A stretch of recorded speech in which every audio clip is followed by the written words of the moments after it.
कतारबाट भोलि हुने भनिएको उडान पछि सर्यो। उडानको अर्को मितिबारे छलफल हुँदै युएईबाट हुने भनिएको उडान पनि रद्द।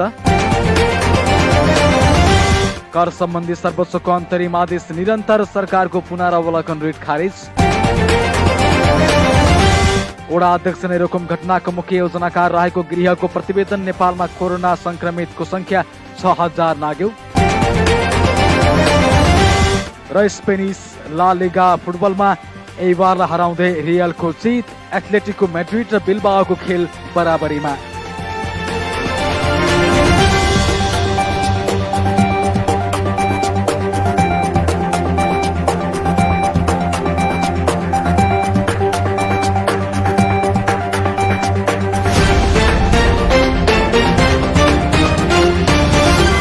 कतार नेपाल इन्टरनेट रेडियो र www.qnkhबर.com क्युएन खबरको फेसबुक पेज र क्युएन रेडियोको मोबाइल एप्लिकेसनबाट संसारभरकै साथ प्रसारण भइरहेको राति 8 बजेको क्युएन हाइलाइट्समा म विजयराज अधिकारीको नमस्कार। क्युएन हाइलाइट्समा सबैभन्दा पहिला कतार प्रसङ्ग।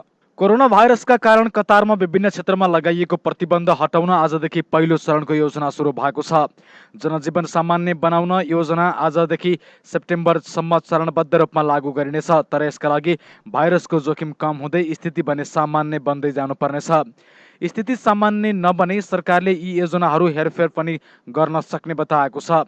पहिलो चरण अन्तर्गतको योजनामा सीमित मस्जिदहरू खोल्न पाउने, आवश्यक सावधानी अपनाएर कार्यस्थलमा 20% कामदारले काम गर्न पाउने, निजी डुङ्गा चलाउन पाउने, अति आवश्यक हुनलाई कतार बाहिरिन दिने, कतार फर्कनेले आफ्नै खर्चमा तोकिएको होटलमा 14 दिन क्वारेन्टाइनमा बस्नुपर्ने, आकस्मिक सेवासँगै निजी मेडिकलले 40% सेवा सञ्चालन गर्न पाउने, व्यायामका लागि केही पार्कहरू खोल्ने, 300 वर्गमिटर भन्दा माथिका केही सपिङ सेन्टर 30%ले खोल्न दिने, खुल्ला क्षेत्रमा खेलकुद अभ्यास गर्न पाइने, ठुलो हलभित्र 5 जना भन्दा कम खेलाडीलाई खेल्न अनुमति दिइने लगायतका रहेका छन्।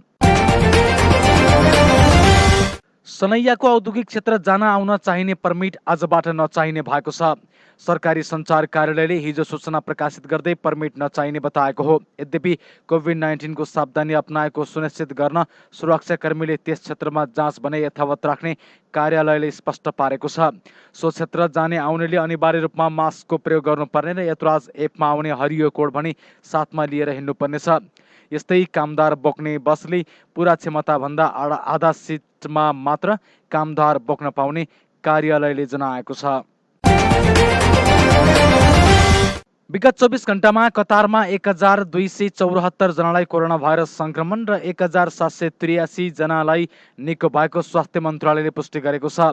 भाइरसका कारण आज 3 जनाले ज्यान गुमाएका छन्। यो सँगै कतारमा भाइरस संक्रमण पुष्टि भएको कुल संख्या 80,876 पुगेको छ। स्वास्थ्य मन्त्रालयको पछिल्लो 24 घण्टाको रिपोर्ट अनुसार 4,624 जनालाई परीक्षण गरिएको थियो। कतारमा हालसम्म भाइरसबाट ज्यान गुमाउनेको संख्या 76 रहेको छ र निको हुनेको संख्या 58,681 पुगेको छ। त्यस्तै निको हुन बाँकीको संख्या अझै 22,119 रहेको छ।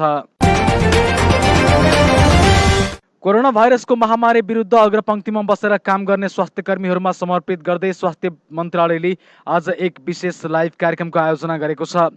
च्याम्पियन्स अफ होप नाम दिएको सो कार्यक्रम बेलुका 7 बजेबाट सुरु भयो। सो कार्यक्रम मार्फत कतारले आयोजना गर्ने फिफा विश्वकप 2022 का लागि तेस्रो रङ्गशाला एजुकेसन सिटी रङ्गशालाको तयार भएको घोषणा गरिएको छ। कार्यक्रममा फिफा विश्वकप कतारका सिइओ नासेर अल खतेर, फिफाको प्राविधिक प्रमुख तथा आर्सेनल क्लबका पूर्व प्रशिक्षक आर्सेनी वेंगर, बुन्देसलिगा प्रमुख क्रिस्टियन सियर्फ र बेल्जियम राष्ट्रिय टिमका म्यानेजर रोबर्टो मार्टिनेज लगायत विश्व प्रसिद्ध व्यक्तित्वहरूको उपस्थिति रहेको थियो। कार्यक्रम रोड टु 2020 को युट्युब च्यानल र वेन स्पोर्ट्स एचडी च्यानलबाट प्रत्यक्ष प्रसारण गरिएको छ।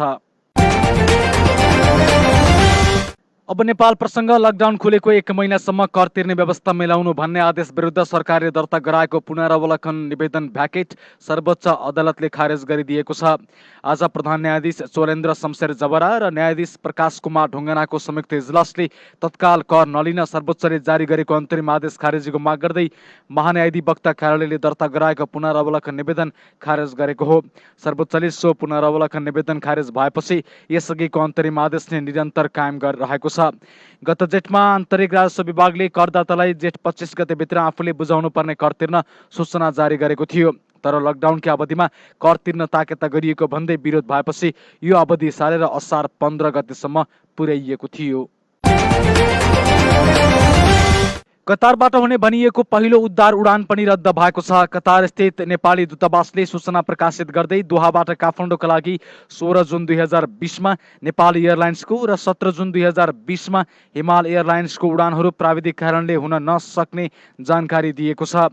यसअघि तयारी नपुगेको भन्दै विभिन्न देशबाट नेपालका लागि हुने भनिएका उडान रद्द भएका थिए। पहिलो उडानमा निर्वासनमा परेका र लकडाउनले रोकिएका सबहरू लैजाने तयारी गरिएको थियो। सो उडानहरूको नयाँ तालिका तय भएपछि जानकारी गराइने दूतावासले जनाएको छ। तोकिएको भाडादरभन्दा बढी भाडा लिएर एयर अरेबियाले नेपाल जान खोजेपछि संस्कृति पर्यटन तथा नागरिक उड्डयन मन्त्रालयले उडान रोकिदिएको छ। एयर अरेबियाले दुबई काठमाडौँको लागि $500 उडान गर्ने प्रस्ताव लिएर मन्त्रालयमा पुगेपछि मन्त्री योगेश भट्टराईले नेपाल एयरलाइन्सको भन्दा महँगो भएको भन्दै प्रस्ताव अस्वीकार गर्नुभएको हो। मन्त्री भट्टराईले नेपालीहरूको उद्धारका लागि नेपाल एयरलाइन्सले सामाजिक उत्तरदायित्व निर्वाह गर्दै सस्तोमा पनि उडान भर्न तयार भएको बताउँदै नेपाल एयरलाइन्सको भन्दा सस्तोमा जुनसुकै एयरले पनि नेपालीहरूको उद्धार गर्न कुनै रोकटोक नभएको बताउनु भयो। नेपाल एयरलाइन्सको दुबई काठमाडौँको भाडा दर भने $360 कायम गरिएको छ। एयर अरेबियाले भने जुन 5मा 168 जना र 1 जना बच्चालाई $500 दुबईबाट काठमाडौँ लगेको थियो। युएईबाट नेपालीको स्वदेश फिर्तीका लागि हुने 2वटा चार्टर उडान रद्द भएका छन्। त्यहाँ समस्यामा परेका नेपालीको स्वदेश फिर्तीका लागि असार 2 र 4 गतेका लागि तय भएको नेपाल एयरलाइन्सको चार्टर उडान रद्द भएको युएईमा रहेको नेपाली दूतावासले जानकारी दिएको छ। दूतावासले निकालेको सूचनामा प्राविधिक कारणले उडान रद्द गरिएको जनाइएको छ। तर दूतावासले उडान रद्द भनेर सार्वजनिक गरेको सूचना भने तत्कालै हटाएको छ। थप जानकारीसहित अर्को सूचना प्रकाशित गर्ने दूतावासले जनाएको छ। युएईमा मात्र होइन, साउदीको दमामबाट हुने पहिलो उडान पनि रद्द भएको छ भने मालदिप्सबाट नेपालीको स्वदेश फिर्तीका लागि तय भएको उडान पनि रद्द भएको छ। असार 1 गते हिमालयन एयरलाइन्सले साउदीको दमामबाट त्यहाँ समस्यामा परेका नेपालीको स्वदेश फिर्तीका लागि तय भएको चार्टर उडान रद्द भएको साउदीमा रहेको नेपाली दूतावासले जनाएको छ। पहिलो उडानले अर्को सूचना जारी नहुँदासम्मका लागि स्थगित भएको हो। बहराइनमा रहेको नेपाली दूतावासले पनि असार 3 गते हुने भनिएको उडान प्राविधिक कारणले असार 7 गते मात्रै हुने जनाएको छ। बहराइनमा रहेको नेपाली दूतावासले पहिलो प्राथमिकतामा परेर नेपाल फर्किनेहरूको सूची सार्वजनिक गरेको छ। असार 7 गतेको पहिलो उडानमा 256 जना नेपाली स्वदेश फर्कने दूतावासले जनाएको छ। बहराइनको मनामाबाट काठमाडौँका लागि असार 3 गते भनिएको उडान सरेर असार 7 गते अर्थात् जुन 21 तारिकमा हुने भएको छ। प्राथमिकतामा नाम परेकाहरूलाई नेपाल एयरलाइन्सले तोकेको नेपाल स्थित प्रतिनिधिलाई सम्पर्क गरेर टिकट काट्नका लागि दूतावासले अनुरोध पनि गरेको छ। यात्रुहरूले नेपालमा रहेका परिवार मार्फत पनि टिकट काट्न सक्ने दूतावासले जनाएको छ। बहराइनदेखि नेपालसम्मको चार्टर उडानको टिकट दर अमेरिकी डलर 392 अर्थात् बहराइनी दिनार 148 तोकिएको छ। ओमानबाट 166 नेपाली काठमाडौँ पुगेका छन्। कोरोनाको कारण समस्यामा परेका 166 जना नेपाली सलाम एयरको उडान नम्बर OV 427 मार्फत स्वदेश फर्किएका हुन्। जहाजले एउटा शव पनि लगेको छ। समस्यामा परेका नेपालीलाई प्राथमिकताको आधारमा त्यहाँ रहेको नेपाली दूतावासले सलाम एयर मार्फत स्वदेश पठाएको हो। सरकारले हिमालय र नेपाल एयरलाइन्स मार्फत नेपालीको स्वदेश फर्केका लागि उडान तालिका र भाडादर सार्वजनिक गरे पनि त्यहाँ रहेको नेपाली दूतावासले सरकारले तोकेको मूल्यभन्दा सस्तो भाडादरमा नेपालीलाई स्वदेश पठाएको हो। एकतर्फी उडानको भाडा 115 ओमानी रियल अर्थात् आजको विनिमय दर अनुसार 36,261 रुपियाँ तोकिएको छ। यो भाडादर सरकारले स्वदेश फर्केका लागि तोकेको भन्दा सस्तो हो। पश्चिम रुकुममा 6 जनाको ज्यान जाने गरी भएको सामूहिक हत्या प्रकरणमा चौरजहारी नगरपालिका 8 का जनप्रतिनिधिको प्रत्यक्ष छानबिन गर्न गृह मन्त्रालयका सहसचिव जितेन्द्र बस्नेतको नेतृत्वमा बसेको टोलीको प्रतिवेदनमा वडा अध्यक्ष मल्ललाई रुकुम घटनाको मुख्य योजनाकार भनिएको छ। अनुसन्धान अधिकृतहरूका अनुसार 10 जेठमा नवराज 19 जनाको समूह लिएर युवतीको घर भएको ठाउँ चौरजहारी पुगेका थिए। युवतीका बाबुले यसबारे मल्ललाई भनेपछि आपराधिक कार्यमा संलग्न भएको भेटिएको गृहले बताएको छ। उनले लकडाउनको समयमा जाजरकोटबाट केटाहरू छिरे भन्दै नियन्त्रणमा लिने योजना बनाएको पाइएको छ। उनले आफ्नो मोबाइलबाट इलाका प्रहरी कार्यालय चौरजहारीको 088 40 11 00 नम्बरमा पनि फोन गरेका थिए। विवाद हुन लागेको भन्दै सूचना पनि दिए, तर स्थान भने उल्टो बताइदिए। अनुसन्धानमा संलग्न एक अधिकृतले भनेका छन्, वडा अध्यक्षले फोनमा ढुङ्गे खानीमा घटना भएको भनेर टिपाएका थिए, त्यसैले प्रहरी त्यता गयो। उनले औल जिउलामा युवाहरूलाई छेक्ने योजना बनाएको रहेछन्। वडा अध्यक्षले गलत सूचना दिएका कारण प्रहरी समयमा घटनास्थलमा पुग्न नसकेको पाइएको छ। एक अनुसन्धान अधिकृत भन्छन्, गाउँलेलाई भेला गरेर धेरै टाढा पुगिसकेका पीडितलाई पिछा गरेर ढुङ्गा मुढा प्रहार गरी नवराज विकट, टिकाराम सुनार, गणेश बुढासहित 6 जनालाई हत्या गर्ने कार्यमा प्रत्यक्ष संलग्न रहेको पाइएको छ।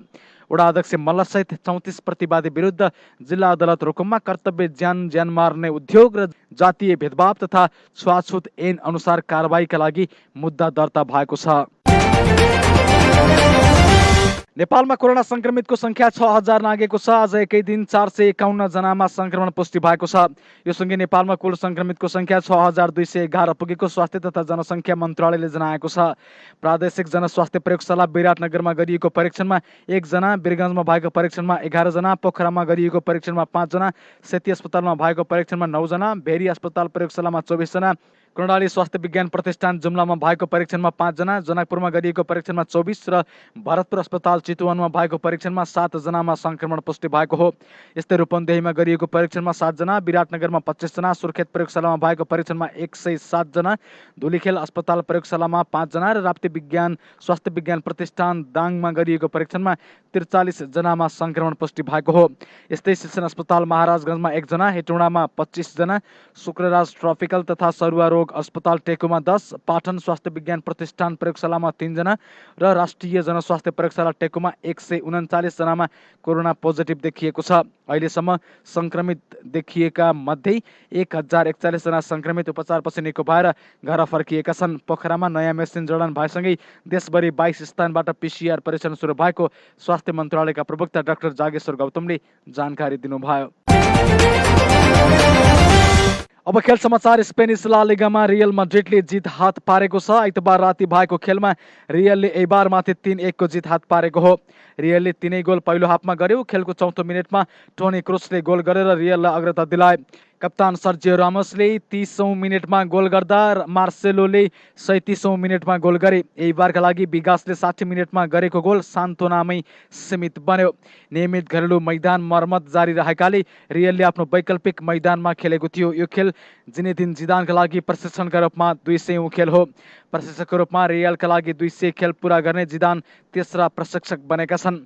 रियलका लागि मिग्युल मनोजले 605 खेल र भिसेन्ट डेल बस्क्युले 246 खेलमा प्रशिक्षण गरेका थिए। एथलेटिको मैड्रिड भने एथलेटिको बिल्बाओसँग 1-1 गोलको बराबरीमा रोकिएको छ। बिल्बाओका लागि मोनियन 37औं मिनेटमा गोल गरेका थिए। 2 मिनेटपछि एथलेटिकोका लागि डिएगो कोस्टाले बराबरी गोल फर्काए, जससँगै रियलले शीर्ष स्थानको बार्सिलोनामाथि दबाव कायमै राखेको छ। शीर्ष स्थानको बार्सिलोनाले 28 खेलमा 61 अङ्क छ भने दोस्रो स्थानको रियलको 59 अङ्क भएको छ। तेस्रो स्थानको सेभियाको 50, चौथो स्थानको गेटाफेको 46 र 5औं स्थानको एथलेटिकोको पनि 46 अङ्क रहेको छ। अब आजको विनिमय दर तथा सुनको दर भाउ। आज सन् 2020 जुनको 15 तारिक विक्रमसम्म 2077 साल असार 1 गते सोमबार। आज कतारी रियल 1 बराबर नेपाली दर 33 रुपियाँ रहेको छ। अन्तर्राष्ट्रिय दर दिनमा 2 पटक परिवर्तन हुने हुँदा यहाँका रेमिट कम्पनीले भने केही रकम तलमाथि गरेर मूल्य तोक्न सक्नेछन्। आज दोहामा 24 क्यारेट सुनको मूल्य प्रति ग्राम 207 रियल रह्यो भने 22 क्यारेट सुनको मूल्य 197 मा कारोबार भयो। अब आज कतारको मौसम। आज दोहाको उच्चतम तापक्रम 46 डिग्री र न्यूनतम तापक्रम 33 डिग्री सेल्सियस बीच रह्यो भने भोलि मंगलबार दोहाको उच्चतम तापक्रम 47 डिग्री र न्यूनतम तापक्रम 34 डिग्री सेल्सियस बीच रहने अनुमान गरिएको छ। भोलि पनि धुलोसहित कडा हावाहुरी चल्ने हुँदा विशेष गरी सवारी चालकले सतर्कता अपनाउन नागरिक उड्डयन प्राधिकरणले आग्रह गरेको छ।